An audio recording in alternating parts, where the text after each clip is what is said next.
IIT జేఈలో మంచి rank రానటువంటి విద్యార్థులకు బెస్ట్ ఆప్షన్ సిఏ కోర్సులు అడ్మిషన్స్ జరుగుతున్నవి. నమస్తే రమగారు. నమస్తే జయ. రమగారు, మనకి ఈ నెల శని త్రయోదశి వచ్చిందండి. శని త్రయోదశి రోజు ప్రత్యేకించి ఏమన్నా పూజా విధానం ఉంటుందా? శనివారమే వస్తుంది కాబట్టి, అంటే శనీశ్వరునికి ఏమన్నా అభిషేకాలు కానీ అలాంటివి ఏమన్నా చేస్తారా? ఎవరు చేసుకోవాలి? అందరూ చేసుకునే విధానమేనంటారా ఇది? అందరూ అంటే అలా కాదు జయ. ఇవి కొన్ని ప్రత్యేక దినాల గురించి చెప్పుకుంటాం కదా మనం. త్రయోదశి విశేషం, శనివారము విశేషమే. ఈ రెండు కలిసి వచ్చినప్పుడు ఎవరికైతే జాతకాల్లో శని గ్రహం తాలూకు శని దోషం కానీ, అంతర్దశల్లో విదశల్లో ఎక్కడైనా శని గ్రహం తాలూకు ఆయన నీచంలో పడ్డము, ఉచ్చంలో పడ్డము లెక్కలు ఉంటాయి. అవును. ఇవి ఆ తర్వాత ఏమో ఏదో నా అర్ధాష్టమ శని, తర్వాత మనం ఇది చెప్పుకుంటాం కదా, 7 సంవత్సరాలు ఉండే సాడే సాతి అంటుంటారు. అలాంటి శని దశలు ఉన్నప్పుడు వీళ్ళు ఖచ్చితంగా ఈ రోజున గనక ఏదైనా చేసుకుంటే, శని మామూలుగా శని అనగానే ఏంటంటే అదేమిటో బ్యాడ్ వర్డ్ కాదు, మెల్లిగా వెళ్ళేది అని అర్థం. స్లోగా వెళ్తుంది. శని దశలు శని గ్రహము మిగిలిన అన్ని గ్రహాల కంటే నిదానమైన నడక గలవాడు. ఓకే. రోజులు గడవు శనితోటి, అది ప్రాబ్లం అనమాట. అందుకని ఏం చెప్తారు, మామూలుగా ఈ శనివారాలు పూజ చేసుకోండి, శనివారాలే మన రుద్రాభిషేకం చేసుకోండి, శివాభిషేకం చేసుకోండి, శనివారాలు వెంకటేశ్వర స్వామిని చూడండి, శనివారం నాడు నువ్వుల నూనె ఒంటికి నలుగు పెట్టుకోండి, దీపం పెట్టుకోండి, వెళ్ళి మన నవగ్రహాల దగ్గర అక్కడ ప్రదక్షిణాలు చేయండి, శనికి తైలాభిషేకం చేయించుకోండి.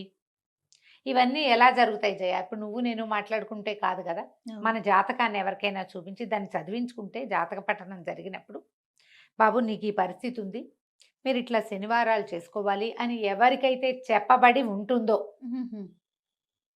వాళ్ళు తప్పకుండా చేసుకోవాలి. పైగా ప్రతిసారి రాజు శని త్రయోదశి కొంచెం రేర్గా వస్తుంది సంవత్సరంలో కొన్నిసార్లు.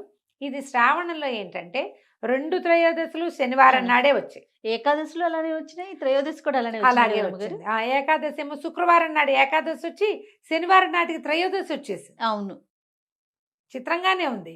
సరే, ఒక్కొక్కసారి అట్లా జరుగుతుంది. శనికి ఏదైనా సమస్యలు ఉన్నవాళ్ళు జాతకపరంగా ఒక్క మాట చూపించుకుని ఉన్నది అలాంటి సమస్య ఏదైనా ఉంది అంటే కనుక విశేషమైన కాలంగా తిని చెప్తారు. ఓకే. దేవాలయానికి వెళ్ళటం, శనికి తైలాభిషేకం అవి చేస్తారు. నవగ్రహాల్లో శనీశ్వరుడు ఉంటాడు కదా, ఆ శనీశ్వరుడికి ఇట్లా అభిషేకం చేస్తారు, తైలాభిషేకం చేస్తారు. చిన్నటి నల్ల గుడ్డల్లో నువ్వులు పోసి మూట కట్టి దాన్నే దీపంగా వెలిగిస్తారు. 19 ఎన్నో ప్రదక్షిణాలు ఉంటాయి, 19 ప్రదక్షిణాలు చేయమంటారు. ఇవన్నీ లెక్క పెట్టుకుని 17, 19 లెక్కలు ఉంటాయి. ఈ లెక్క ప్రకారం ఈ గ్రహానికి ఇది నీలాంజన సమాభాసం రవిపుత్రం యమాగ్రజం ఛాయామార్తాండ సంభూతం తం నమామి శనైశ్చరం. ఇంతది చిన్న శ్లోకం. ఈ శ్లోకాన్ని చదువుకుంటూ ఈ దేవాలయంలో ప్రదక్షిణ చేసుకోవచ్చు. మేము అభిషేకాలు అవి చేయలేమండి, అంత శక్తి లేదు, సమయం లేదు, కుదరదు, ఆసక్తి లేదు, అంటే అంత పెద్దవి చేయాలని లేదు అన్నవాళ్ళు ఈ ఒక్క శ్లోకం నేర్చుకోండి. శనివారం నాడు ఎక్కువ సార్లు జపిస్తే మంచిది. ఈ శని త్రయోదశి నాడు దారిలో ఆఫీస్కి వెళ్ళే దారిలో, కాలేజీకి వెళ్ళే దారిలో ఉన్న శివాలయంలో తప్పకుండా నవగ్రహ ప్రతిష్టలు కనపడతాయి. నవగ్రహాల చుట్టూతా ప్రదక్షిణ చేసుకోండి ఈ శ్లోకం చదువుకుంటూ. మీకున్న దశల్లో ఉన్న ఇబ్బందులు, దశల వల్ల జాతకంలో వచ్చే ఇబ్బంది, జీవితంలో మీరు ఎదుర్కొంటున్న సమస్యలు కొంత అంటే తొందరగా గడవని ప్రాబ్లమ్స్ ఏమో గబగబా గడిచెళ్తాయి. ఎప్పటికీ తీరవనుకున్నవి తీరేందుకు కనపడతాయి. తప్పకుండా పనిచేస్తాయి జయ ఈ రోజులు. ఓకే. ఈ పరిస్థితి ఉన్న వాళ్ళు డెఫినెట్గా చేసుకోవచ్చు. మామూలు వాళ్ళు ఏం చెయ్యాలి, ఇలాంటి ఒక క్వశ్చన్ ఉంటుంది. వెంకటేశ్వర ఆరాధన, విష్ణు ఆరాధన చేస్తాము.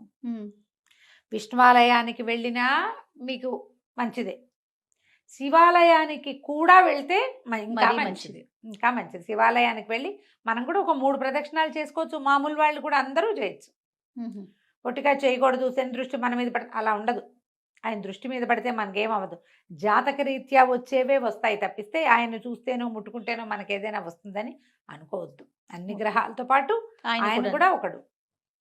తనకు అవసరం లేని చోటుకి వెళ్ళడు, తన పని ఉన్న చోటుకే వెళ్తాడు ఆయన. మనకు అలా భయపడద్దు, చేయకూడదు అలా ఏం ఉండదు. అవును, పెద్దవాళ్ళు చాలా మంది చెప్తారు ఆ మాట, అసలు అంత అనుమానం ఏం అక్కర్లేదు. ఈ రోజున ఏం చేయొచ్చు, నువ్వులతోటి చేసిన పదార్థాలు ఏమైనా ఎవరికైనా పెట్టుకోవచ్చు, మనం భక్షించవచ్చు.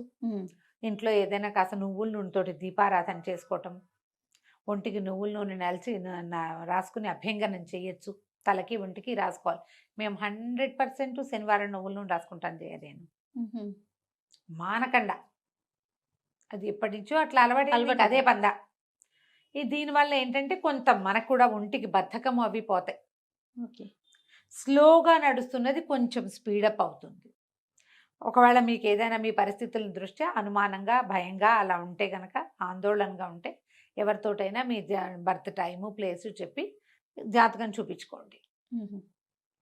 ఉన్నప్పుడు ఇలా 2 ఒకే నెలలో కాబట్టి త్రయోదశులు మంచి ఫలితం లభించడానికి అవకాశం ఉంది. సమయం ఉంది కాబట్టి ముందే ఈ జాతకం సంగతి పరిష్కరించుకుని ఓకే. అవసరమైనవి అవకాశం ఉన్నవి జరిపించుకుంటే మంచిది. రమ్మగారు, ఇప్పుడు ఈ గ్రహ దశలు ఉన్నవారు మాత్రమే నూనె రాసుకొని ఇట్లా స్నానం అది చేయాలంటారా, లేకపోతే మామూలు అందరూ చేయొచ్చా? ఎవరికైనా మంచిదే ఎవరికైనా మంచిదే. మామూలు వాళ్ళు కూడా మనం అందరం కూడా ఈ సాటర్డేలోనే ఆ లక్షణం ఉంటుంది.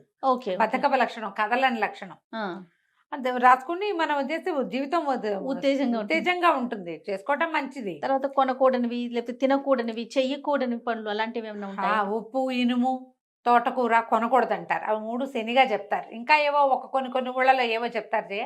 సాధారణంగా పెద్దవాళ్ళు చెప్పేవి 3 సాల్ట్ కొనకూడదు, తోటకూర శని అది కొనకూడదని చెప్తారు. అవును కదా, నీకు తెలుసండి. ఇనప వస్తువులు మనం ఏవైనా కొనుక్కునేటట్టయితే కార్ డెలివరీస్ అవి కూడా సాటర్డే తీసుకోరు.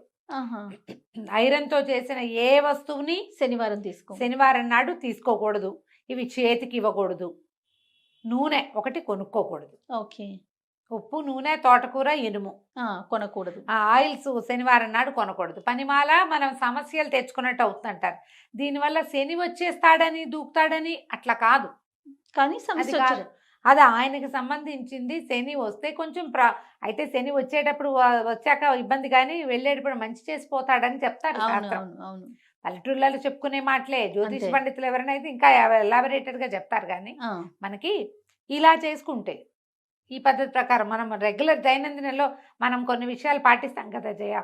బుధవారము శనివారమే తలంటి పోసుకోవాలి. ఇది లెక్కే కదా.